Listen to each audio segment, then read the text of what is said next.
जय श्री कृष्ण मित्रों।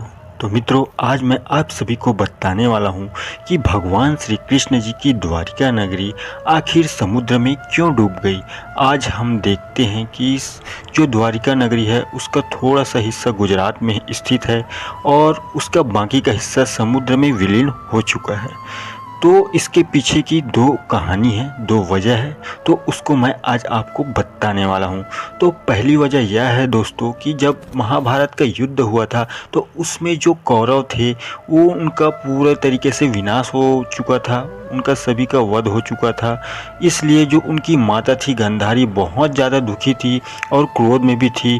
तो जब भगवान श्री कृष्ण से वो मिलने के लिए गई तो भगवान श्री कृष्ण को माता गांधारी ने यह श्राप दे दिया कि जैसे मेरे कुल का नाश हुआ है वैसे ही आपका कुल का भी एक दिन नाश होगा। आपका यादव जो वंश है वो पूरी तरीके से समाप्त हो जाएगा।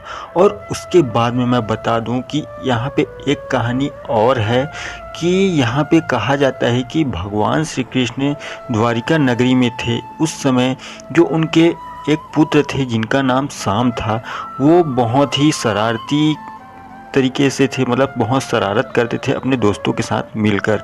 तो एक समय में जो ऋषि विश्वा थे वो उनके सामने से जा रहे थे और उनको देख के वो मजाक में अपने पेट के सामने में कुछ रख लिया, ऐसे ही मजाक करने के लिए। और उसके बाद ऋषि विश्व को वो पूछने लगे कि बताइए ऋषिवर कि मेरे पेट में क्या है।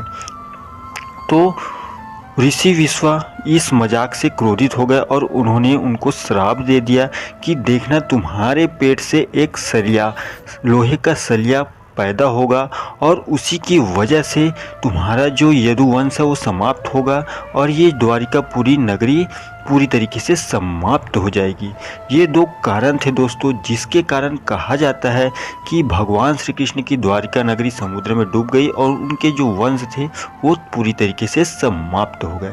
तो ये चीज़ें अगर आपको पहले से पता होगा अगर पहले से, तो मुझे कमेंट करके ज़रूर बताना। और कोई और कहानी जानते हैं इस बारे में तो मुझे कमेंट करके ज़रूर बताना। तो आज के लिए बस इतना ही, मुझे विदा दीजिए।